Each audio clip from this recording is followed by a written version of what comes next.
very, very important. No, it is that's not not enough. it. That's not what I want. Bad basketball. The refs killed the game, and I will be the first this is to awful admit. too. Texans who will forever regret passing on Johnny Is that serious Manziel. right now? Golden Boy's coming back. And he wants to come back. Dancing with the Stars? And Dancing with the he Stars? called out Conor McGregor. Oh, shit. No. That's God, true. no. Yes. Hey, It's a true motherfucker. story. This I can get into.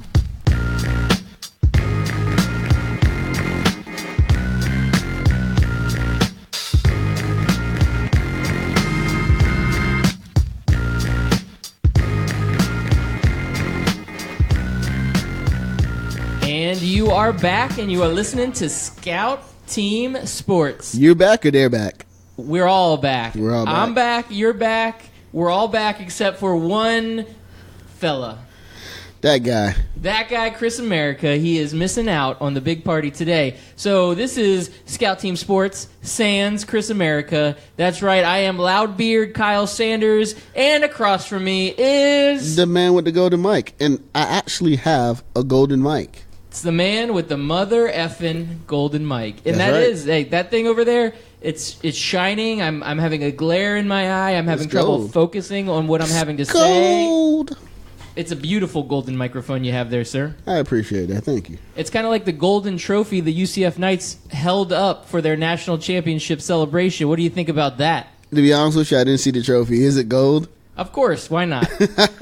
Nah, they were just representing. I'm just saying. So we had the national title, championship, The college football invitational playoff game, championship. whatever it's called. Yes. We had this the past weekend. NCAA championship. So you got a chance to watch the entire game. It was a great game from what I hear, but I just wanted to say I'm unfortunately not going to be able to give any good commentary on that game because as a UCF Knight, as a national champion UCF Knight, I am representing my team, and I said I am going to boycott the college football playoff invitational because I did not believe that it was fair. I thought it was full of hate and keeping the little guy down, and I don't believe in those kind of things. So I boycotted the game. So I Anthony, actually commend you on that. I didn't think you were going to boycott. I mean, you had said you would, but a lot of people say they do stuff and they don't do it. So I was hoping that you would be one of them, but no, you didn't watch the game. You know, I sat there, I said, this was going to be a good game. I know that these are two good teams, and I don't want to take it away from the two of them. But this year, my school that did so well, that deserved a chance, that was disrespected all year, I had to stand up and do something that was right for them. And for me, it was hoping that myself and other fellow Knights and maybe other people around the country felt the same way that I did, would avoid this game, and maybe ratings would be down. Maybe we could help create change. But you know what? The outcome was it still was a very popular game. Ratings were still very high. A lot of people watched it. A lot of people watched it. Two very good teams that accomplished great things this year in addition to UCF. But I am wearing right now my shirt that says perfection. I just noticed that, yes. That's right, I am. This shirt says perfection, and that's Son of a for monkey. one good reason, and that's because we had a perfect season, and that's what I got to say about that. So tell us a little bit about this game that I did not get a chance to see. Well, the game was a good game. I mean, it is what we thought it was, right? We said it was going to be a fight for the juggernauts, and Georgia, man, I'm disappointed. I wanted Georgia to win, but Alabama finds a way to win. Nick Saban found a way to wreck everybody's dreams, and that was by pitting the freshman quarterback Tua. I'm not going to try to pronounce his last name. I'll get it wrong, but they put that guy in, and my God, he played ball. Like, I've seen a lot of freshmen play ball, and he was a breath of fresh air for Alabama, and they showed up. They found a way to win the game. Second half team, which Alabama usually isn't. They usually crush people in the first half, but the second half they came out and just destroyed Georgia. I'm going to say this though, Georgia, tremendous upside. Even though Alabama's with the freshmen and Hurts is a sophomore, and they're still powerful. But Georgia, tremendous upside. He has a lot of work to do, but I guarantee you he's going to get the work done this summer, and he's going to be an absolute beast next year. I think, I don't know how many passing yards he had this year, but he's going to surpass it next year. Absolutely. Yeah, I mean, just from what I've seen from the guy, not in the national championship game, just to make that clear in case everybody didn't already know that, but just from what I've seen from him, Georgia does have huge upside. You've got a young, talented freshman quarterback, right? He's a freshman, true freshman. And when you have a team like Georgia with a coach like Kirby Smart, who a lot of Georgia fans believe pretty heavily in. Oh, God, they believe now. They're believers. And so you've got Kirby Smart leading this charge. And when you have a freshman quarterback, you know that you have at least 2 more good years left. Because in college football, they don't just jump ship. It's not like NBA or NCAA basketball where you're one and dones. You know you have 2 good years left in this guy. Yeah. So this guy's going to continue to develop. Next year he's going to be even better, and the year after that even better. So as long as Georgia continues to bring in high-caliber recruits, put them around Fromm, and Kirby Smart continues to lead that charge, this is a scary team. Absolutely. I forgot who it was on Twitter, but they were basically saying that Georgia is going to dominate the football world for the next 5 years, and I was like, really? I mean, that's a good prediction. It's an interesting take. I mean, you look at that and you say, okay, I mean, are they really? Because right now you have Alabama and Clemson also, but why would Georgia not be in that conversation? Not after what the fight they put up with Alabama. I mean, they put up a fight. I mean, they were a field goal away. And again, I didn't get to watch the game. I can't emphasize that enough. I gotta put my point out there. I won't say that again. But from what I saw, it was a very close game. I was keeping up with some interesting information on Twitter. Mostly I was posting about how UCF was the real national champion and doing my trolling during the game. But you were trolling hard, too. Yeah, I was trolling pretty hard. But during that, there was a few interesting things. And one tweet I want to particularly call out. I don't even know if it's still posted there, but Chris America, he said about how this was a extremely panic move by Nick Saban to bench the quarterback after halftime. Do you remember seeing that tweet? I'll give you one even better. I tweeted, and it's still up there. I don't delete my tweets like Chris America. America likes to get rid of them. I said, people are going to remember the point that Alabama lost this game, and it was in the beginning of the third quarter when they benched Hurts. I said that. You said it too. I said that. I took it. I said, hey, look, they benched the starter. It's over. It's over. They're panicking.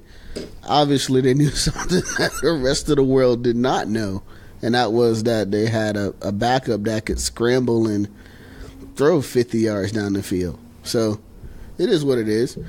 So I'm a big conspiracy theorist, and you know this from previous episodes, and I talk a lot of craziness. But as a conspiracy theorist, if you look at it and you think about Nick Saban, do you think all year long he knew that he had a better quarterback sitting there in the wings waiting, and he was waiting for that right opportunity?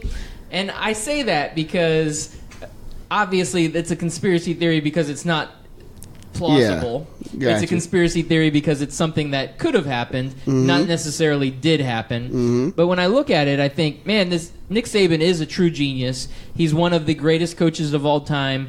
I've seen a lot of information out there in the media. The narrative's been about him being compared to Bill Belichick. Both are dynasty-type coaches that have taken their teams to a dynasty of college football and professional football. So I think it's a good comparison, but Nick Saban knew what he was doing. And you saw the fight on the sideline, because I saw that on Twitter, right? Yep. I didn't see why it happened or what caused it or anything like that. I think we will never know why. Who knows? Right, you're right. It's Alabama and Saban. We'll never know why. You're right. We will. We'll never know why. But you're thinking, okay, this team's falling apart. There's a fight on the sideline, and they're benching the quarterback. What is going on with Alabama? And what happens? You know what was going on? They were playing possum. It was like going to the billiards hall and seeing the guy in the corner that's like, oh, I've never played before. Oh, you want to play for money? Oh, okay. I'll go ahead and play you. Here's $50 on the table. The first shot, he like misses the cue. The cue No, ball. he throws away the whole first game. Yeah, the whole first game's done. That's the first half of And the then he's national like, championship. hey, look, let's go 1,000. Yeah, let's up the game a little bit. Oh, you want to go full national championship, huh? Yeah, I got you. All right, let's. I got You know you. what we're gonna do? We're gonna bring in our freshman quarterback in the second half, and they're sitting there like, this is a joke, right? And boom, schools them. It's like white men can't jump all over again. That's a good analogy. That's a good analogy, actually. What I actually think happened was Saban knew that Smart knew his game plan. You know what I'm saying? Smart was over there like, I got him. And Saban was like, hey, look, old dog, new trick. Watch this. Because I've never seen Saban bench a starting quarterback. Never. I think, go back 10 years. I don't think I've ever seen it. But here we are in the national championship game where everything is on the table and he benches a starter. It had to be the most genius move of college football or like the boneheaded move ever, and it would have cost him his job. Obviously, he won a national championship. His job is safe. His legend is safe. He, as Nick Saban, his job was going to be safe no matter what. Because I don't know, man. He would I be don't safe know, dude. no matter what. No. How many championships has he brought to Alabama? I'm saying real legitimate. I'm saying championships? he'll be safe, but wow, you threw that in there. Look, I'm saying he'll be safe, but if he would have lost that game, people would have started questioning him. Just like everybody questioned Pete Carroll on what 3rd and 5, you're 3rd and goal and you pass it. Everybody questions that, and he might even be out of the game now. So look, everything has a start point. If Nick Saban would have lost that game, that would have been the starting of, hey, does he still have it? Is he still going to be the top-notch coach that we know? Because that was a bonehead. It could have been a bonehead move. It could have been Pete Carroll on 3rd and goal. It could have been. And that's a great analogy, too. You got beast mode, the best running back in all of the NFL at that time, and you are one play away from winning the Super Bowl, and you blow it. So Nick Saban is in that same category where he's got to make a decision, and he needed to do something because they were getting embarrassed. Yeah, I mean, from what I saw, the score was at 0 at halftime. It right? was 6-0. 6-0. So yeah, 6-0. You can't not score any points. No, it was 13-0. It was 13-0 at halftime. Right. So at that point, if Georgia comes out and starts scoring a bunch of points, you're done. Yeah. So you need something to shake it up. So Nick Saban did a really good job of going in there, shaking up what was going on, and really making it a competitive game. And I mean, as a UCF fan, I was kind of hoping, since I was boycotting it, that it would have been a terrible game and we could have ran all over it. Now, I am happy for Alabama. Congratulations to them. They definitely deserve that championship. Now, they are co-national champions. They are national champions.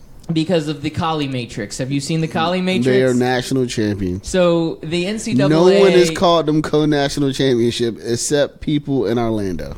So the NCAA has rules that say that they look at all of these polls, and these polls can determine championships. One poll. And one poll... One. Out of 13? 13 polls. One out of 13. The Collie Matrix. Okay. Did crown UCF champions. So that means they are national champions. So this whole time that I've been saying it, I'm saying it because it is true. 1 out of 13. That's okay. 1 out of 13. 1 out of 13. So AP poll has UCF at 6. And Coach's poll had UCF at 7, and this Collie Matrix had UCF at 1. Anyway, I just want to say, great year for my UCF Knights, great year for the Alabama Roll Tide, and great year for the Georgia Bulldogs. Georgia just missed by a hair.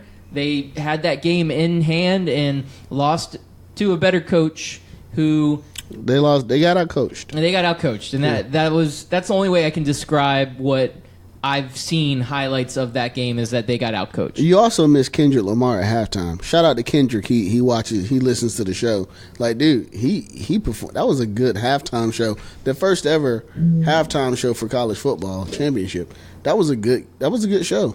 You missed out, man. Well, why would they not have a halftime show already? I mean, I feel like because it's already long, which is a problem in this game. That game was incredibly long. I said it last year. I said the year before. The games are too long. These kids, these athletes who are actually kids, are out there used to playing a 2.5, 3 hour max game. That game went on for like 4 hours. I mean, dude, you're on the field, you're tired. Like, they need to do something with the sponsor. Like, shorten it up. Even if you got to take the halftime show back out, even though Kendrick Lamar did a great job, and hey, look, I'll watch a free concert any day of the week, but it's just too long. It's too long of a game. It's the age-old question: whose money's are you going to take out of whose pocket? You know, you say, okay, let's cut out commercials.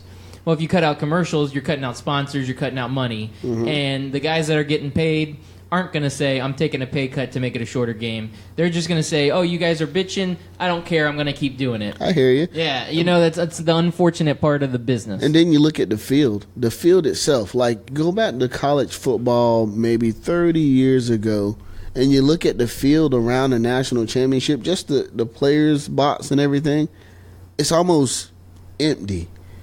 Compare it to Monday's college football game. It was full. You know, as a coach, I could see how frustrating that would be to have people on the sidelines that have no business being on the sideline. It's just a distraction. Everything is a big distraction at that point in time. Like, if I was a coach, I'd walk over and say, look, man, I need 5 feet around my players, like, for I can actually coach. I don't need celebrities on the sideline. I don't need people getting rings of honors or whatever the hell they are. Get the fuck off the sideline and let me coach my team. It's a problem. No, I agree with that. There's too much hoopla to go with it. I mean, they make it out to be more... Hoopla is fine, but pit them in the goddamn stands. Yeah. Don't be around the players with that shit. You know what I'm saying? That's all I'm saying. I think that takes away momentum from the game, too. You know what I'm saying? If I'm trying to coach my team and Herschel Walker is over there, and hey, shout out to Herschel Walker. He's a great football player. I'm glad he came to the game. And a longtime listener. Absolutely. But at the same time, he's over there, and I'm trying to coach my players, and I saw it. People were just glued to him, and it was like, dude, I'm coaching you. Come here. You know, if I was a offensive coordinator, I'd be pissed off at Herschel Walker. Get the fuck off the sideline, bro. I'm trying to work here. That's all I'm saying. Yeah, no, I agree with that. I mean, there's not too much to go with that.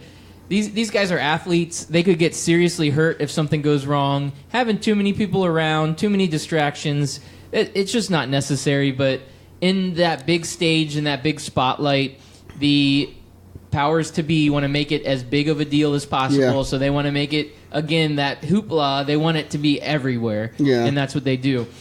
So one thing I do like about the season ending is the really vast majority of analysts out there that like to throw out their way too early preseason polls. You like the polls? You like those way too early polls? I do, because they're comical. And I don't like them because I'm like, holy crap, this guy rated UCF 15. Way to go, guy. I look at those. Yeah, I look at those because UCF's been between 15 and 18 and 17 I've seen in most polls. Mm-hmm. I will say that sucks, by the way. I don't agree with that. Yeah, I mean, it's disrespect from the very beginning. It is what it is. At this point, I'm learning how to accept some of this disappointment that's going on.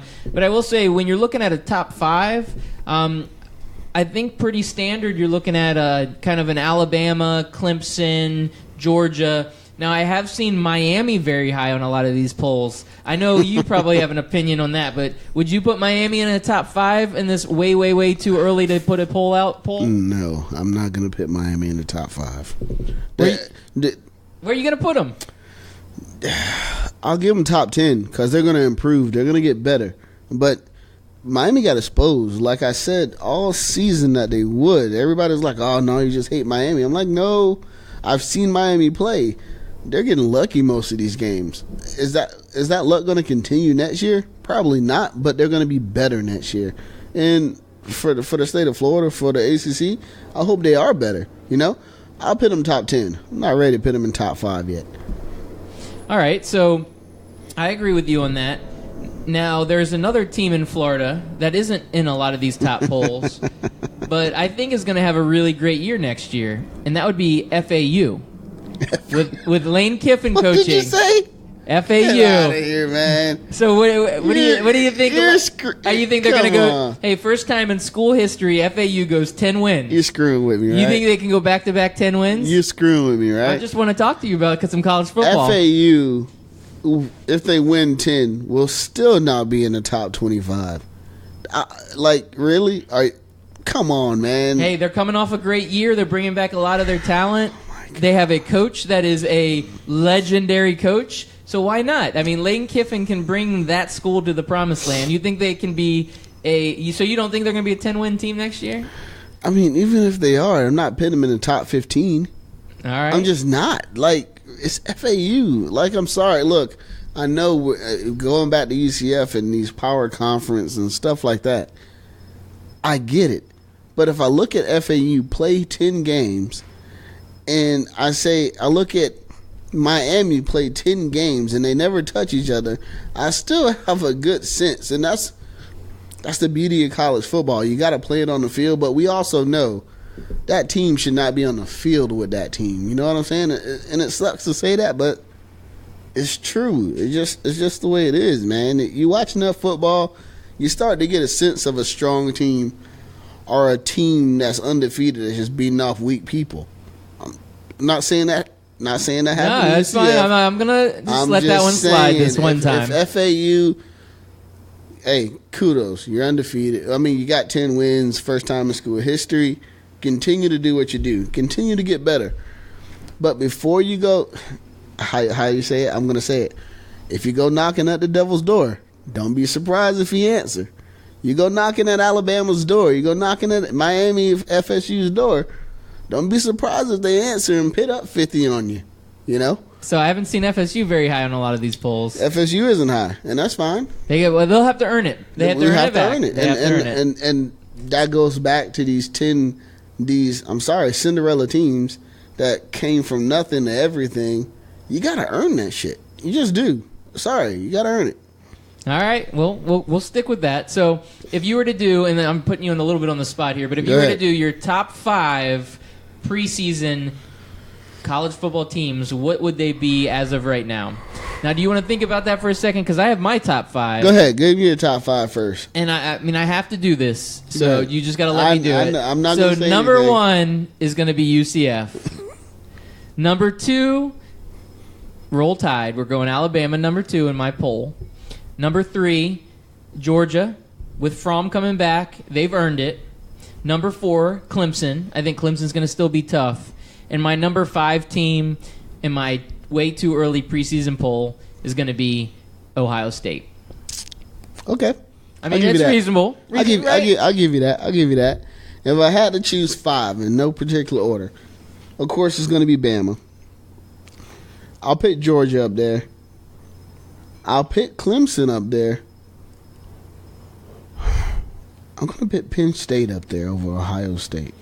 You know, I thought about Penn State. I'm putting them high, but the problem is I feel like their one spark plug this year that helped carry them was Saquon Barkley, and he's going to the NFL. Yeah, he's gone. So are they going to be able to fill that position? Now, they are a well-rounded team, but he was that superstar, and you're losing that. So I don't know how that dynamic's going to flow. So I wasn't comfortable to put him at 5, but I'd give him my top 10. I'll put him in over Ohio State. I think Ohio State's going to be in the same kind of boat they are in this year, losing a couple of games in the regular season and just not looking great.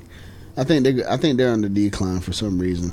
Well, I think their biggest challenge is their conference. I mean, the Big Ten, when you look at that, I think they're a very... I mean, yes, but Ohio State, Wisconsin, and Penn State, I mean, those are pretty tough teams in the Big right now, right? So I'm not going to say it's a bad conference. I'm going to say... No, I'm not saying it's a bad conference. I think they're so good that they knock each other off, and then that's their losses, and that hurts them in their rankings. I said that about when the college football playoffs came around. I actually said that about the SEC. They were going to be so good that they would beat each other during the regular season and not be able to make it to the championships. And it happened to the Big Ten. It was actually the opposite. And then 2 SEC teams make it. And the SEC, I thought, was top-heavy. I thought it was Auburn, Alabama.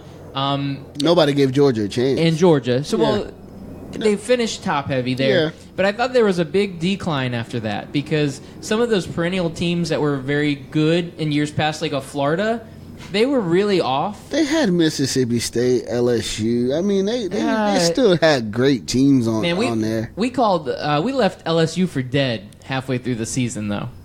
Now they came back. We thought they were dead, but they We kept left them for winning. dead. Yeah, but Yeah. they kept winning. I know. I don't know how, but Ed Ogeron. I didn't have a lot of confidence in myself, in our good old friend Ed Ogeron. Yeah, of course, but they kept winning, so you can't knock them off. They were good. They're all right. Yeah, they were good. They weren't terrible, but I felt like there was a lot of just pretty average teams in the SEC this year.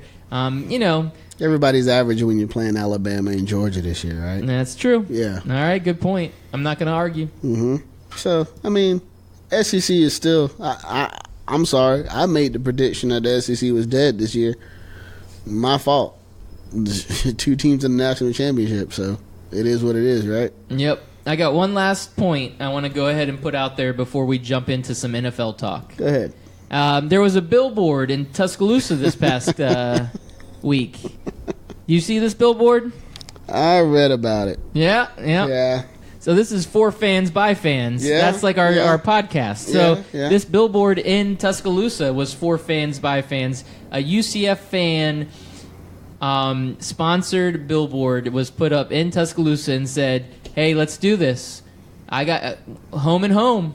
You in? You want some of this? You want some of this?"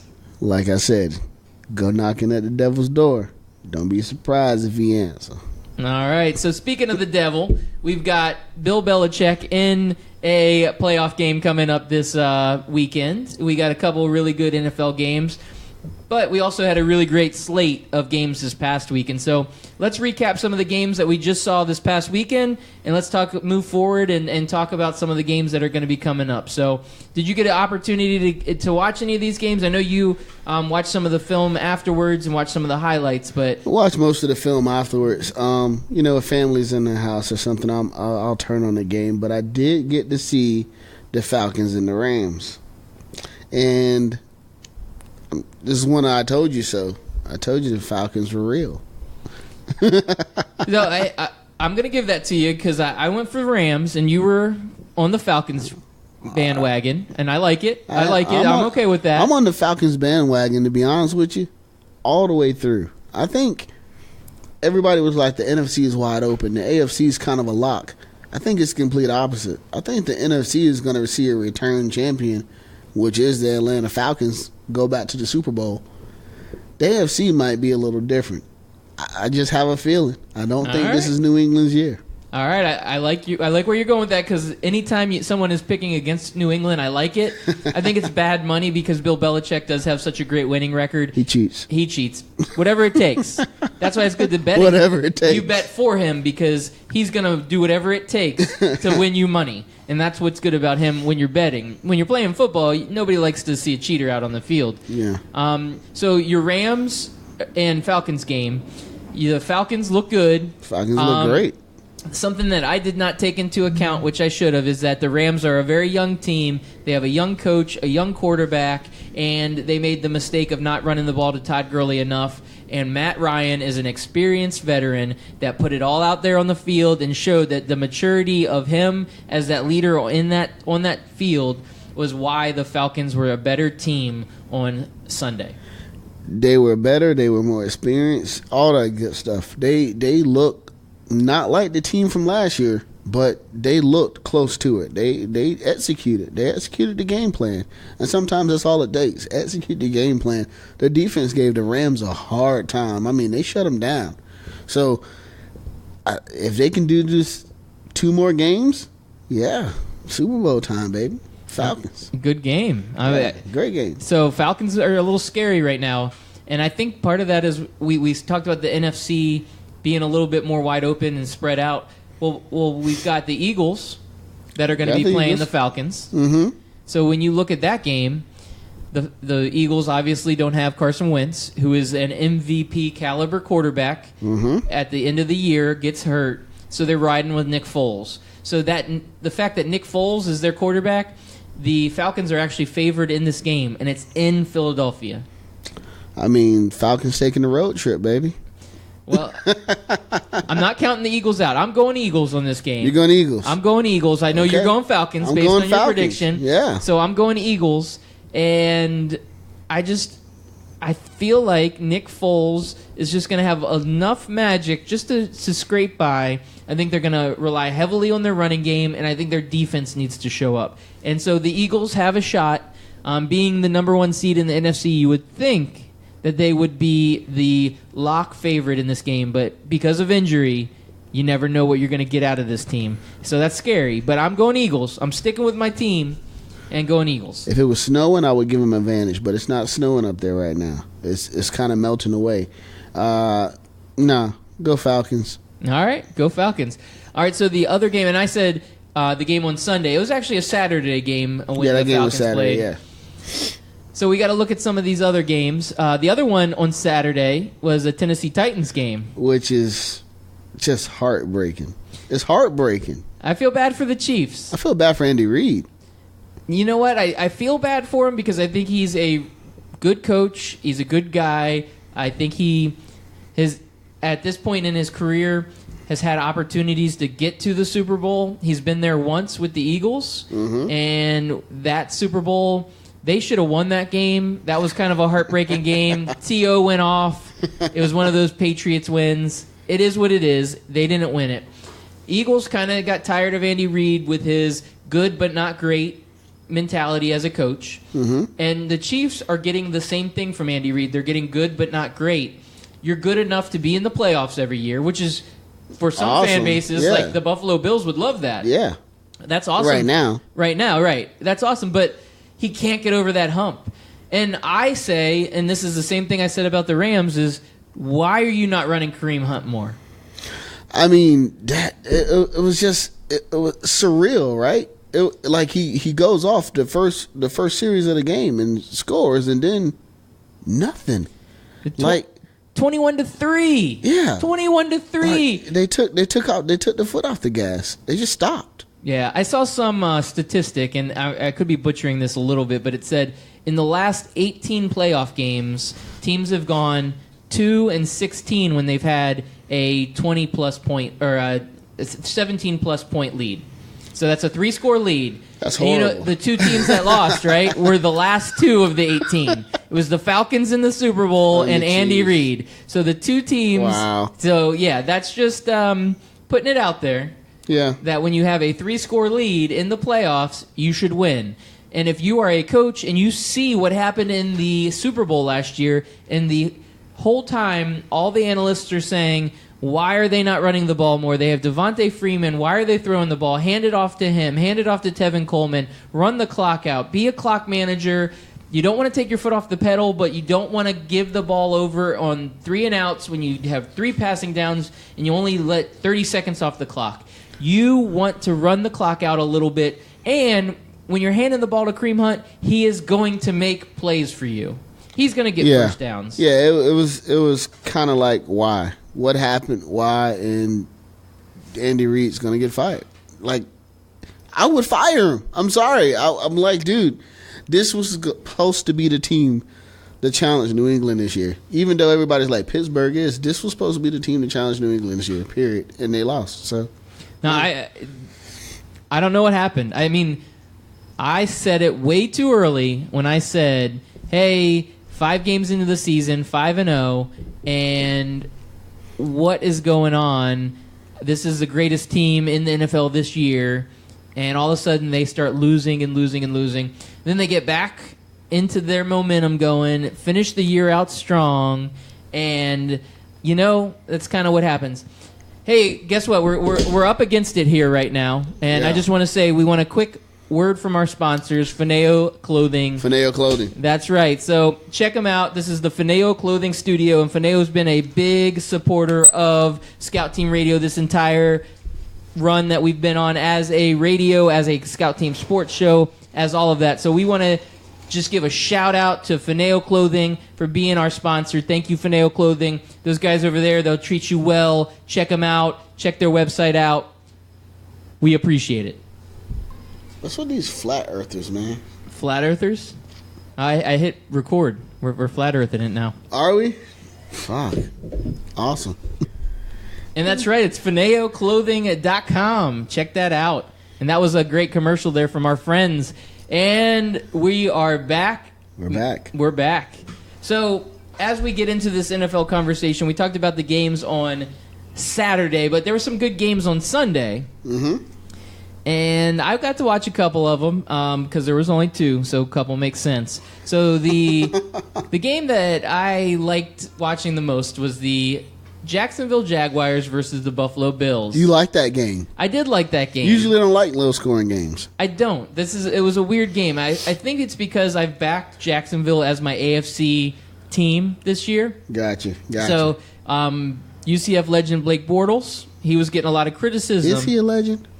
Yes. All right. He won the Tostitos Fiesta Bowl in 2013, in which at that time brought UCF to the highest ranking it had ever seen until this year. Gotcha. Side story. So UCF legend Blake Bortles, he's out there and he's trying to make some stuff happen. And he's not really connecting very well with his receivers. He's got a lot of injuries out there at the wide receiver position, not to make excuses for him because he is still missing passes. He's not really doing what he should do. But what made him exciting in this game is that he ran for like 88 yards. Every time I turned around, he would get a first down by running like 8 or 9 yards. It'd be like 3rd and 9, and he would run 9 yards and get a first down. He kept making plays, extending drives, and leading to their one touchdown. And that is all they needed because the defense, the Saxonville defense, with all the big star power that they have, they held the Bills, and the Bills looked lost, completely lost on offense. Bortles had more rushing yards than he had passing yards. Yes, he did. That's crazy. You know what? That sounds like a stat Tyrod Taylor would have. It does, and unfortunately, I mean, I had high hopes for this Bills team. Remember, I said the AFC is going to be wide open. I really thought the Buffalo Bills would make a deep run into the AFC playoffs. For some reason, it's just something about the team. I wanted Tyrod to actually show some people up. I thought it was in the playoffs. He'll have a little swag about him. They just couldn't get it done. It wasn't a bad game. I've seen worse games, but the score doesn't reflect how actually bad it was. Yeah, it was a really bad game. And a lot of people are not thinking Jacksonville has a chance against Pittsburgh, but I've got a different outlook on that, and I'll get into that here in a little bit. Really? So I thought that game was a defensive matchup. The Bills looked terrible. Tyrod Taylor ended up getting hurt in the last series of the game. And they brought in Peterman, who absolutely stunk up the place. Has another interception. So the guy had played one half earlier in the season and one series in this game. Mm-hmm. And you know how many total interceptions he had in that very short period? Or like 2, right? 6. He's had 6 career interceptions and a total of like 35 minutes of game time, which doesn't mean that was all him on the field. That's when the defense is on the field too. So every time he threw an interception, the other team gets back on the field. So I don't know if there is another quarterback that has played this bad historically ever in the NFL as Nathan Peterman. That's pretty bad. It's awful. Why is not Cap signed? Why isn't Cap signed? Like, seriously. The Bills could have used Cap. They could have used Cap bad. God, dude, it could have been a different story. The Bills could have used me. I could have been better than Nathan Peterman, man. Shit, I ran triple option in high school. You ain't lying, bro. Man, that's bad, man. You ain't lying. I mean, damn. Peterman's awful. Yeah. I don't even know. Like, I would have said, who's our third string quarterback? Can we skip this guy? Their third stringer's probably one of those like emergency wide receivers like that hasn't played since he was in high school. Peter Ward. And they're like, should we put in the emergency wide receiver quarterback or Peterman? They're like, damn it. Let's put Peterman back in. Put the wide receiver and they're in. like, interception. Please. Damn it, Peterman. Damn it. That was bad. They had a chance to actually finish off the game, and I'm sorry, the best they had was Peterman, and they actually drove down the field for a little bit there, and then he threw that interception. It was all over. It was like, wow, who is this guy? Yeah, he's making that Jacksonville defense look even better. It doesn't even need help to look better, and he's helping it out. I mean, Jacksonville's got two sick cornerbacks, though. Jalen Ramsey and A.J. Boye. Both of those guys are playing out of their mind. So very, very good secondary in Jacksonville. Yeah, Jacksonville. I mean, I like the home team. I like Jacksonville. I like them better than Miami Dolphins or Tampa Bay Bucks. But it's just something about them. They're missing something. They're still, even though they're in the playoffs, even though they beat Buffalo, they're missing something. And I think it's going to be exposed in Pittsburgh. It might be. There's definitely a good chance that it happens. So the last game in this wild card weekend, and it was wild, it was a good weekend, was another wild finish, and you got the Carolina Panthers up against the New Orleans Saints, and the Saints squeak out a victory at the very end. That was a high-scoring, very offensive game. I like that game. It wasn't bad. It was just enough entertaining.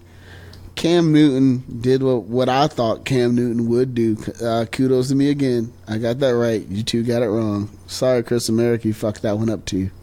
Saints win. All right, so I'm gonna do a little cop out here. I'm gonna say I was just trying to make Chris feel a little bit better because, I mean, he represented UCF. He's a Florida Gator. That's why you did. He's a well-known Florida Gator, and he represented UCF so well all week. I really needed to be on his side, so I had to go for the Carolina Panthers, and I thought Cam Newton would come through in the clutch. Cam had the ball, had a chance to win.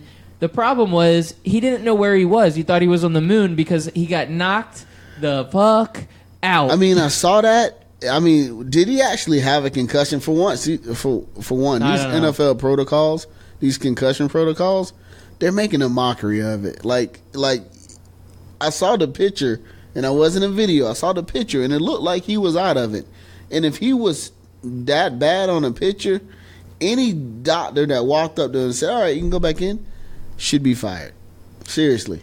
Should be fired. Agreed. I saw the video of him walking off, and then he goes down to like a knee and kind of goes down, and it looked like he was dazed. But then what they said... And this is the story, and I think this is Cam's story. We might have to fact check this, but the story is that those little rubber pellets that are in the turf got into his eye. So he had rubber pellets in his eye. That's why in that picture it looks like he's all like dazed because he had something in his eye, according to Cam Newton. And he wasn't apparently concussed. But I don't know, there's some gray areas and some shady details that are coming out about this whole situation. I mean, he should not have been back in that game based on what we saw. The eye test said this dude should not be in the game. There's no reason why he should be out there other than the fact that this is a big playoff game for the Carolina Panthers, and they did not want to ride with Derek Anderson. They wanted Cam Newton in the game. Okay, that story has already been debunked. Panthers admit Cam Newton embellished head injury to buy time. It's already been debunked. Like it's no theory. I mean, I've seen concussions. I've had concussions at the time. I didn't know they were concussions, but I've had them. That guy looked like he was out of it. I've seen kids get concussions. Like he looked like he wasn't there. So shame on those trainers. Shame on the coach. Saying, "Hey, look, go ahead and get back in there." We've been there already. That's why we're in this debacle now. Just rub some dirt on it. You'll be all right. You just got your bell rung, not knowing that getting your bell rung meant that you had brain injuries. You know what I'm saying?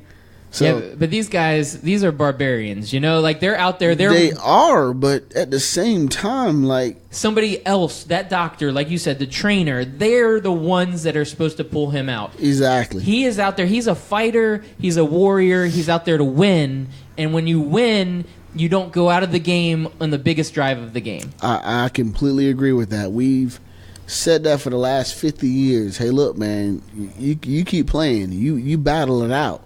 Your bell rung, dude. Once again, I didn't know they were concussions. I had hit a cornerback so hard coming off the side of the field.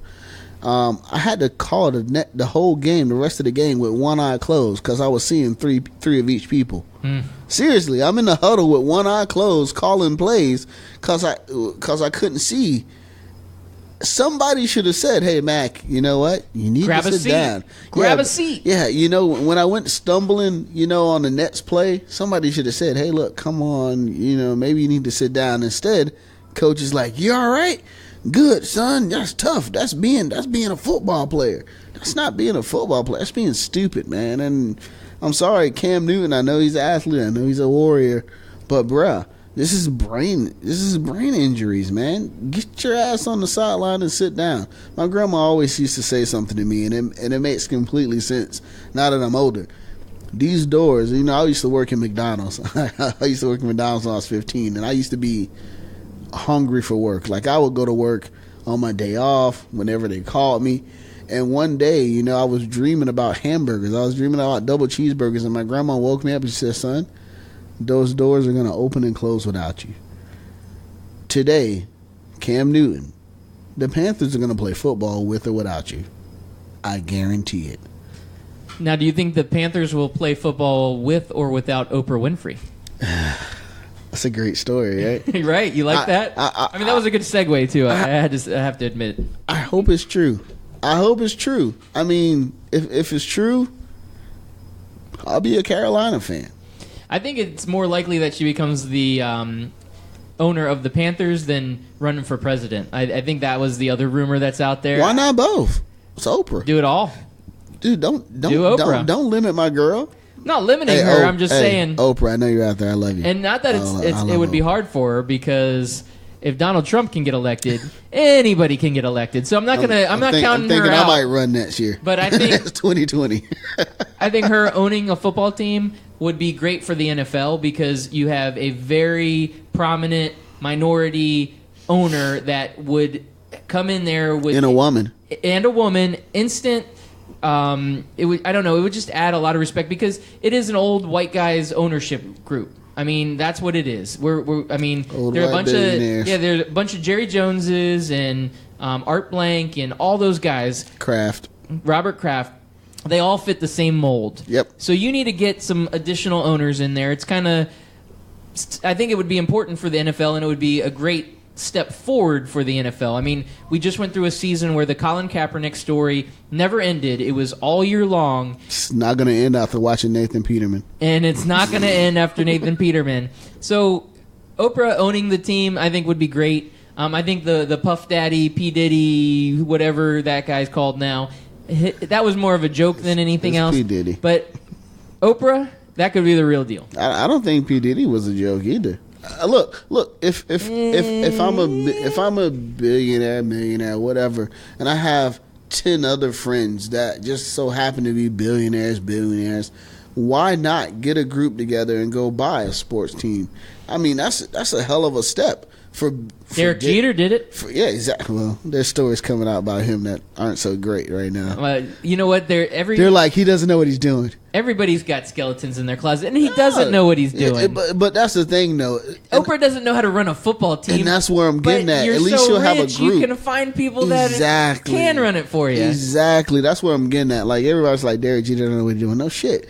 He has people for that. If Oprah were to buy the Carolina Panthers, or even if Diddy were to buy the Carolina Panthers, they would have people instantly ready and willing to work for them, ready to help them out. Hey, look, I'll do it. Whatever you need, Oprah. Oh, and they could raise capital to do that. Absolutely. in a minute, in a hot minute. It wouldn't be a problem. It would be good for the NFL. It would be good for marketing. It'll be good for Carolina Panthers. It'll be good for the state of Carolina, to be honest with you. Like, they've been going through some shit in the last 5 or 6 years. Yeah, Carolina does have a bad reputation. They're a little backwards. They were moving the All-Star game out of Charlotte, right? Yeah, that whole mess. Like, yeah. You've got that reputation. Like, you need to turn that around. I mean, change it to the Oprah Panthers instead of the Carolina Panthers. Well, North Carolina. No, that's a joke. Remember saying North Carolina Panthers. We're sticking with the North Carolina. I like it. Yeah. Just redo the uniforms. Everybody's wearing purple and black. It'll be awesome. All right. I like it. So, other football news, I guess we got a little off the rails there, but let's talk about the games that are coming up. We talked a little bit about them, but Falcons-Eagles, we talked already kind of mentioned. You're Falcons, I'm Eagles. Yep. So Titans-Patriots. Fuck. Like, you watch the Chiefs game over, and you're like, it's no way but they pulled it off. It's not going to happen against the Patriots. If I'm betting with my head, it's with the Patriots. You betting with your heart? If I'm going with my heart, I would say anybody who plays the Patriots, I want to win. Yeah, of course. So, with that being said, I'm not foolish. Yeah, I can't do it. I want to. Yeah, I want to be that guy that's just like you're not that guy. I'm not that guy. And that's fine. I get that. That's a good thing. I don't want you to be, just out there straight. Just to be out there. Yeah, mentally ill, man. Yep. Yeah. Now, next game, Jaguars, Steelers. I'm gonna go with the Steelers simply because Jaguars are missing something. Steelers are gonna expose it. I'm not a fan of Pittsburgh in these playoffs. I love Pittsburgh as the team. I love Tomlinson. Tomlinson. I love Tomlin. LaDainian Tomlinson? Yeah. I love Bell. I love Antonio Brown. I love Juju. I mean, as a collective, I think they're the most colorful NFL team out there. I love them. But yeah, they're going to beat the Jaguars, but I still don't have them going that far.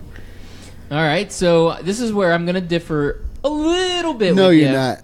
I'm going Jacksonville. Are you smoking? So, did you see that game last week? I did. I watched the game. And you're still going with them? I'm still going Jacksonville. I'm going Jacksonville's my AFC team. Okay. I'm sticking with them. I'm going Cinderella story on this AFC playoffs.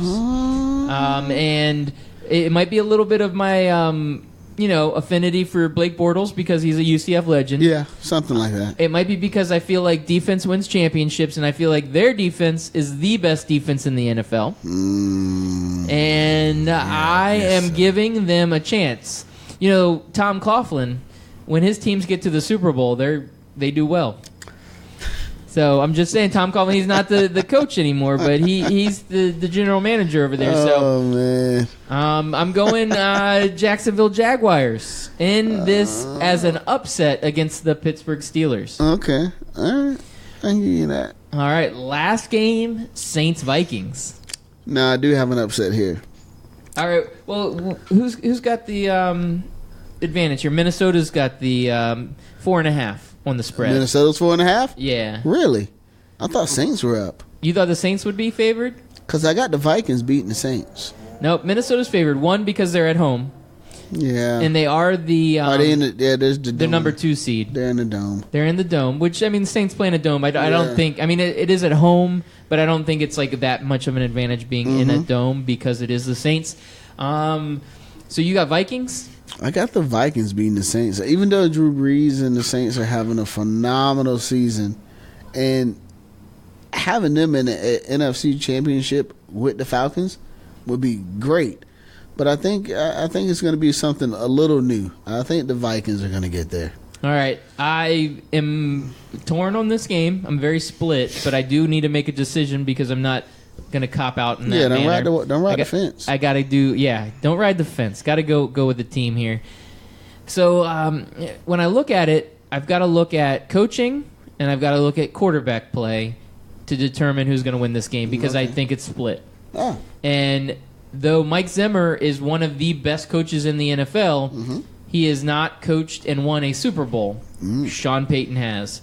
I do believe that when you look at the quarterback matchup head-to-head, that Saints have a distinct advantage because Drew Brees is a veteran. He's always been a very potent quarterback, but he's very savvy. And Case Keenum, though he's had a phenomenal year and he deserves all the credit for where the Vikings are right now, I don't know in a playoff game if he's going to bring to the table what he needs to bring to the table. So I think the Saints are going to win this in a manner that is not blowout or anything, but it's going to be one of those 3-point games, maybe 6-point game. It's not going to be a blowout, but it will be a little bit of a high-scoring game, and very similar to the Panthers-Saints game, I think. Okay.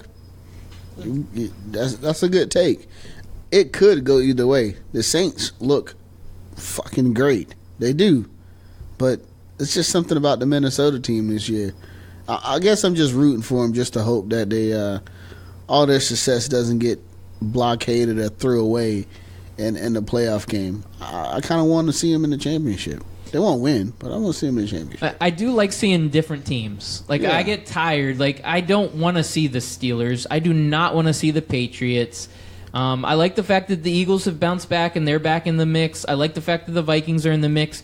These aren't perennial teams that are always in it. Not traditionally, no. Yeah, exactly. So In the 90s. right, and it's been a while. It's been a long time.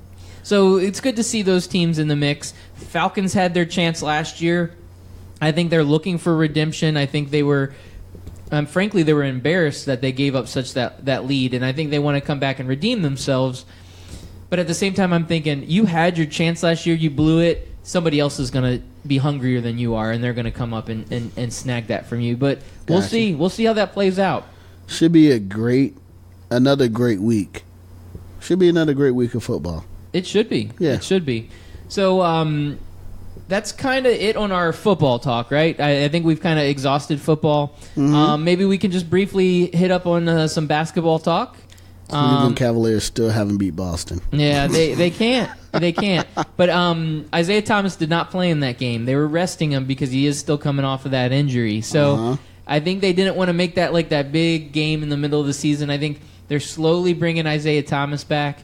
I will say Isaiah Thomas is such a spark for a team. From what he did with the Celtics last year and what he's basically done his whole career. He came out as a rookie, played great. I think he was with the Suns originally, if I remember correctly. Yeah. And then because they had other, higher drafted talent that they were developing, they shipped him off to the Kings. And then the Kings had him, and the Kings should have never traded him. And I might have that in reverse. It was either Suns, Kings, Kings, Suns, whatever. Yeah. So the Kings had him, and then they let him go, and then he goes as a free agent. I'm mad at the Magic for not even taking a shot at him, and he goes to the Celtics, and he's a true all-star. Yes, he struggles on defense. Yes, he doesn't have the height of a traditional basketball player, but the dude can play. He plays. And I think when it comes down to the playoffs, he is going to come in and make a difference. And whether or not that means an NBA championship, I'm not going to say because I'd like to see how it plays out. But the Cavs in the East are going to be a tough loss or a tough out. So whatever happens, you're going to... I mean, right now, the way Toronto's playing, they're playing awesome, but I don't think the Toronto Raptors, they get in. I think they're like the Wizards. They're going to be in the 3rd, 4th, and 5th seed with the Wizards and the Raptors, and then you're going to have the top two teams, which will be Boston and Cleveland, and that'll be a great matchup. But, Cleveland's still got to pull it together. They started out the season slow. They're coming on hot now.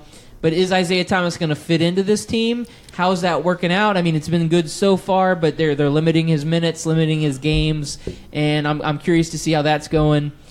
I think he's going to be all right. Yeah, I think he's going to be all right. I think he's going to mesh with the team. Remember, basketball season is a long season, so I think we're not even halfway through with it yet. You know what I'm saying? So by March, he's going to be full on, and then after the All-Star break, he's going to be in the rotation getting buckets. Not like Mo Buckets, but getting buckets. Well, Mo Buckets isn't getting a whole lot of buckets because the Orlando Magic are terrible. They're 12-29.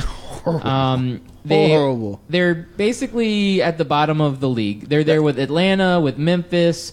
Maybe you could throw Chicago in there, even though Chicago's a better team. You look at their star that they traded away 2 years ago, and he wasn't a star with Orlando. He wasn't a big player with Oklahoma City. He goes to Indiana. That's Victor Oladipo I'm talking about. He goes to Indiana, and people are talking about him being a starter in the All-Star game. That's crazy. It is crazy. It's crazy. Not that he's going to be selected as a starter, but he is in the discussion. And the fact that he's in the discussion in the Orlando Magic, I don't believe have had an All-Star since Dwight Howard. They have not had an All-Star on their team since Dwight Howard. Wow. So to put that into That's perspective, bad. because every year I think to myself, maybe the Magic will be good enough to get an All-Star. I want to vote for an All-Star. One year I was thinking it was Aflalo. One year I thought it was Vooch. These guys are not All-Stars. We don't have an All-Star. That's why we are at the bottom of the league. That's bad. That's bad. It is bad. Yeah. And in the West, Golden State's obviously going to be killing it. But, man, Houston to me is scary. Houston is a scary team with Chris Paul. I mean, yes, but once again, we talk about just straight power. And Golden State still has that straight power. Houston looks good. Who else is out there? Well, San Antonio's still playing good. San Antonio's even though out Kawhi there. Leonard's got Oklahoma City's trying to pick it up, but Golden State just seems unbreakable right now. So you remember Oklahoma City a few years back when they had James Harden, they had Kevin Durant, they had Russell Westbrook, and they were this up-and-coming dynasty? Mm-hmm. You know who that team is this year? The Minnesota Timberwolves. That team. Wow. Yeah, right. I mean, they got Karl Anthony Towns. They've got Andrew Wiggins. They brought in Jimmy Butler. They have the coach in Tibbs. So that team has pulled it together. They're actually the 4th seed. The Minnesota Timberwolves haven't been good since Kevin Garnett left. They had a couple decent years with Kevin Love, but they never really made the playoffs. It was always like they were a fringe playoff team because Kevin Love was a double-double machine. Mm-hmm. But now they're the 4th seed right now in the West, and they're ahead of the likes of Portland, who has Damian Lillard, who I think's a top 5 player in the NBA. They're ahead of the likes of Oklahoma City, who's got Russell Westbrook, who is a MVP from last year, and they are up there battling with these Colossus teams. Yeah, and it's good to see. It's good to see a different mix in there. Some of these teams that are just kind of fighting their way in. It's a different mix, but kind of the same formula, right? It is. I mean, but Minnesota took a long time to build. They're not there yet, though. They're close. And they suck because they're in the West, right? Yeah, I mean, we'll see. If the playoffs drew today, they would get, I think, Golden State. No, because it's 1 through 8. So gotcha. If you started out, Golden State right now would get New Orleans, gotcha. And then the 4 and 5 seed would play, and it would be Portland and Minnesota. Boom. So that would be. I mean, the NBA playoffs take forever, and I get that, but I love the NBA playoffs. Every night I get excited because there's 2 or 3 games on every night, and it's just, to me, it's exciting, especially the first round. You know which teams are going to win and lose in the 1 and 8 seed typically. Mm-hmm. But sometimes you get that 3 and 6 and 4 and 5 games, and those games just, you never know what's going to happen, and they're usually really, really good matchups. Yeah, absolutely. I mean, once again, we still got the All-Star break to get through, and then the second half of the season. So, got a lot of basketball left. A lot of basketball. Anything can happen. Yeah. Injuries, player suspensions, anything can happen. NBA wide open. Not really, but yeah. The NBA is always wide open. And, you got, now that we're in 2018, we're January, we're only 2 months away from March Madness. So college basketball, I mean, it's not hot right now. It's just we're in the midst of the season. Yeah. It's just right there. But we're going to start heating up with college basketball as we get going here. And again, in college basketball, you've got a lot of the same teams that are up there in high ranks. You got Dukes and Villanovas and Michigan States, these teams that are there every year. Your Florida State Seminoles are having a great year. Absolutely, right? They're going to be battling when it comes to March Madness time. We'll see how that ends up playing out. UCF, I mean, they're playing, and we talk about in college football that the American Athletic Conference is garbage, right? Everybody says, strength of schedule, all this stuff. I disagree, but that's what the narrative's been, especially with this national basketball's championship. a little different. Basketball is way different. Yeah. Basketball, anybody can get Cincinnati, Memphis, UConn. You got good teams in the American Conference. So, hey, it's going to be a fun season. We're going to start, as college football starts coming down a little bit from its hype, and we're going to start getting into college basketball. We're going to start getting a little bit more into the NBA. The NFL playoffs are playing out, and we're going to be talking about that nonstop. So here at Scout Team Sports, we are glad to be your number one source of sports entertainment. Absolutely. Hey, I want to double check, but I think Florida State basketball has a better record than Florida basketball. Oh, yeah, you might want to check that. So I want to go to Chris America. I'm pretty sure we do, and I'm just gonna go out there and say, I guess we're a basketball school now. Yeah, you are a basketball school. No, we're I not. like We're it. football, but I still, like that's it. what Chris America says. We're everything school. That is something Chris America would say. With him not here, though, you know what? We can say whatever we want to say to him. It doesn't matter. Yeah. And that's right. He's out there. He's actually out right now watching a wrestling match. Wrestling. If you smell what Chris America is cooking, Yeah, something like that. that's for him. That's for the Chris America out there. All right, well, we appreciate everybody for listening. Where can you find us at, Mac? ScoutTeamRadio.com. We're on Twitter. We're on Facebook. We're on Snapchat. Right? Instagram. Everywhere. Everything. You can find us anywhere and everywhere. 12 ounce sports radio. Yeah. That's right. And that's 12ouncesportsradio.com. TuneIn Radio. It's on TuneIn, and we are on Podbean, all kinds of crazy stuff. iTunes. Always subscribe and always leave good messages, or we will come and haunt you for the rest of your life. We know where you live at. Skynet. Skynet knows everything. Yeah, something like that. So tune in next week when we compare why Chris America likes men in oil with muscles running around hugging each other. That was a good one. We're out. Peace. Peace.